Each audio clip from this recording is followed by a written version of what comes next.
4-3-73। श्री राग महला पंजवां। कढ़ी मोहत का पहुना काज सवारण हार। जीव इस संसार में घड़ी पल के लिए इस संसार में आया है। किसके लिए आया है? पशुओं को भगवान ने बड़ा शरीर दिया है लेकिन मन नहीं दिया है, और पक्षियों को शरीर दिए हैं लेकिन मन नहीं दिए हैं। देवताओं के अंदर ज्योत डाली है लेकिन शरीर नहीं दिया है।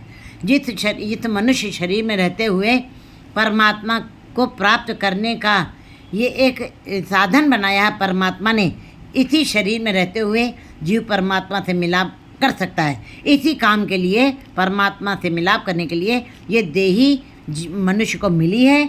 और घड़ी मोहत का पौना, 1-2 घड़ी के लिए मेहमान बन के संसार में परमात्मा ने भेजा है कि अपने काम को जा कर के संसार में संवार लो।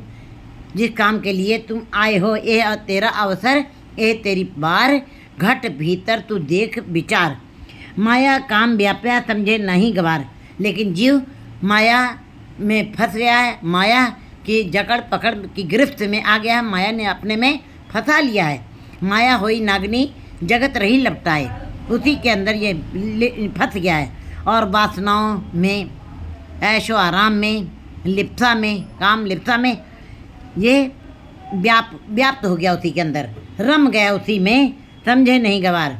ये इसको समझ में नहीं आई, ये ना समझ बना हुआ है, ये गंवार बना हुआ, ये मूर्ख बना है, ये माया में ही फंस गया। इसको ये नहीं पता है कि मैं ईश्वर का नाम जप करके अपने मनुष्य जीवन को सफल करने के लिए आया हूँ, अपने काम को संवारने के लिए आया हूँ। उठ चलिया पछताया परया बस जंदार।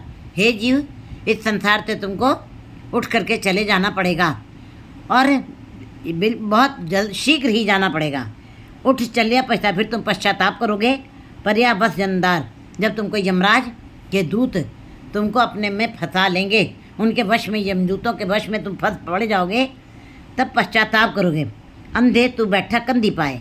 हे अज्ञानी जीव, आंखें होते हुए भी तुम अंधे बने हुए हो, क्योंकि आंखों के आगे माया का पर्दा, वासनाओं का पर्दा पड़ा हुआ है। इसीलिए तुमको समझ नहीं आई, तुम गवार बने हुए हो।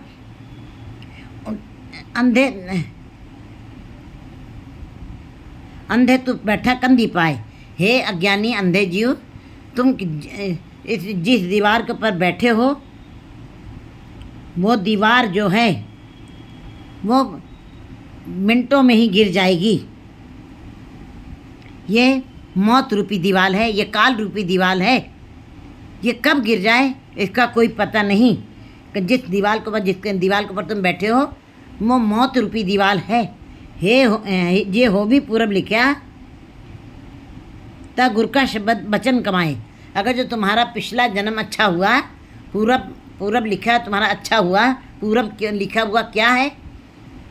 1 जन्म भी हो सकता है, 2 जन्म भी हो सकते हैं, लाखों जन्म भी हो सकते हैं, 1 साल भी हो सकता है पूरा जन्म, और 1 घंटा पहले जो हमने कर्म किया वो भी पूर्व जन्म है, और 1 मिनट पहले जो कर्म किया वो भी तुम्हारा पूर्व जन्म बन जाता है।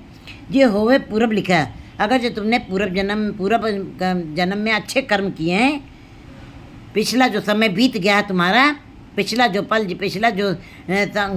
तुम्हारे पल और क्षण बीते हैं, उसमें अगर जो तुमने अच्छा किया है, तब गुरु का वचन कमाए, तब तुम गुरु के वचन की कमाई करोगे। गुरु के शब्द के साथ जुड़ करके नाम की घालना, नाम की कमाई तब करोगे जब तुम्हारे मस्तक पे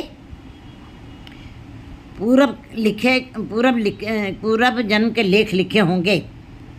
राव हरी नाही न डडरी पक्की बड्डण हार। जैसे किसान जो है, किसान तो पक्की हुई खेती ही काटता है। हरी नहीं न डडरी पक्की वड्डण हार, लल्ले दात होत्या लावे कर तैयार। कहते हैं जब खेती तैयार हो जाती है तो किसान जो है हुक्म दे देता है काटने के लिए।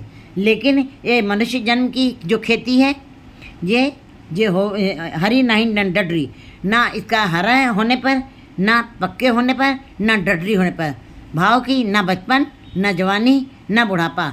इसमें कोई ठेका नहीं कि तुमको किस समय तुम्हारी ये खेती काट ली जाएगी। 600 रुपये खेती कट जाएगी तुम्हारी, इसका कोई पता नहीं है। किसान की खेती तो जब पक जाती तभी काटी जाती है, लेकिन ये श्वासों रूपी जो खेती है, ये हरी नहीं, न हरी का ठेका है, न डडरी, न पक्की का। बुढ़ापे में तुम्हारी मौत होगी कि बचपन में होगी कि जवानी में, नहीं, ये कोई नहीं। कहते ले ले दाँत होत्यार लावे करते यार। वो जैसे कि किसान जो है अपने मजदूरों को भेज देता है पक्की खेती काटने के लिए, दाती दे करके काटने के लिए भेजता है, इसी प्रकार यमराज जो है अपने दूतों को दाती तैयार करके तीखी करके पहुंचा देता है। पहुँचे लावे कर तैयार बस तुमको मौत के घाट उतारने के लिए उन दूतों को यमदूत भेज देता है दाती दे करके, जिससे तुम्हारी श्वासें कटेंगी। जहाँ हुआ हुक्म किसान दा तल्लुण मिणिया केतार। बस किसान का हुक्म हुआ कि खेती कट गई, इसी प्रकार यमराज का हुक्म हुआ तो उसके दूतों ने तुम्हारे अंदर से श्वासें निकाल ली। पहला पैर धंधे गया, दूजे पर सोया। पहला पैर धंधे गया, जीव का पहला पैर जो है कहते धंधे में चला गया। वो समय संसार के काम धंधे में, संसारी कर्मों में बीत गया और पता नहीं चला जीव को। पहले पैर धंधे गया, उसमें बड़ा मन लगता है धंधे में। दूजे भर सोया और दूजा पहर आया है, क्योंकि ये जीवन के 4 पहर हैं। तो दूसरे पहर में दूजे जवानी में, जवानी मद मस्त हो जाती है। कहते हैं मायाधारी अति अन्ना बोला। वो अंधा भी हो जाता है, बौरा भी हो जाता है। वो मायावी नशे की नींद, वासनाओं की नींद में मस्त होकर के सोता है। उसको किसी तरीके की भी खोज खबर नहीं रह जाती। तीजे चाकचे खाया, चौथे पोहर पया और तीसरा पहर भया हुआ है जीव का। बस वासनाओं में, गृहस्थी में सारा जीवन बीत गया। पारिवारिक जीवन, बच्चों में जीवन, गृहस्थ जीवन, बस सभी के लिए समय निकालता है जीव और उसी के अंदर झाक झकाता है। झाक झकाया मने कहते हैं झक मारना, मने काम भी ज़्यादा किया है, उसके बदले में कुछ एवरेज में कुछ मिला भी नहीं। मेहनत बड़ी की है और राशि कुछ नहीं मिली। इसी प्रकार तीसरा पहर भी अगर जो वासनाओं में बीत गया, मद के नशे की गहरी नींद में ही जीव का बीत गया है। और चौथे भोर पया, और जब रात बीत गई, चौथा पहर आ गया, बुढ़ापा आ गया है, मौत सामने दिखाई दे रही है। अब मौत के मुंह में ही जाने का वक्त आ गया है, क्योंकि भोर हो गया, जीवन की रात्रि बीत गई है। अब प्रभात हो गया, प्रभात हो गया है। अब चलना पड़ेगा, क्योंकि ये काली हु फुनतौले आए। जब तक काले बाल थे जवानी थी। तुमने वासनाओं में, संसारिक सुखों में, संसारिक आकर्षण में सारा समय बिता दिया, झक मारी और उसका कोई प्रतिफल भी नहीं मिला, उससे कोई लाभ भी तुम्हें नहीं हुआ। और चौथा पहर आ गया, बुढ़ापा आ गया। नैनो नीर भय तन खीना, भय केस दुधवानी, रूंधा कंठ शब्द नहीं उचरे, अब क्या करे प्राणी। अब तो मुंह से शब्द भी नहीं निकला, यहाँ तक कि राम भी नहीं निकल पा रहा है। नीचे कुज्झा पड़ा हुआ पानी का, इतना इंद्रियां शिथिल हो गई हैं कि वह कुल्हड़ भी तुम अपने हाथ से नहीं उठा पा रहे हो।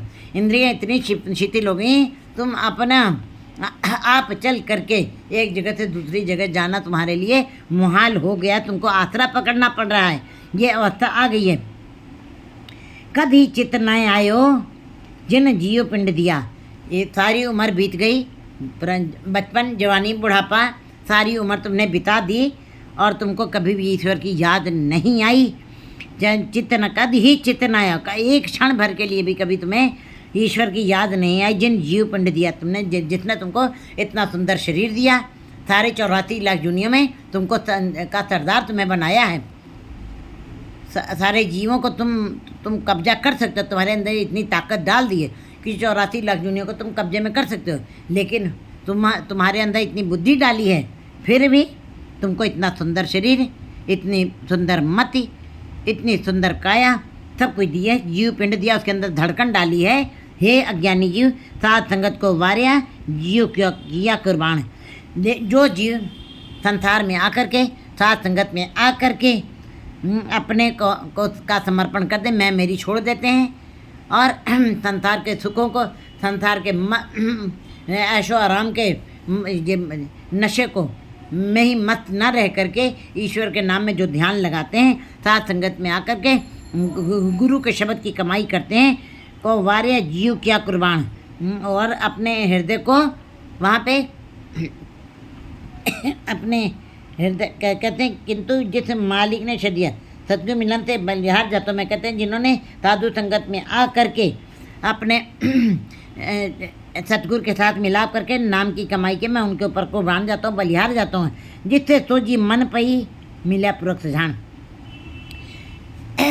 जिससे सोजी मन पई मिला पूरक सुजान, केवल उस पूरक सुजान जो सतगुरु पूरक है, सुजान है, क्योंकि सतगुरु और पूरक में कोई अंतर नहीं है।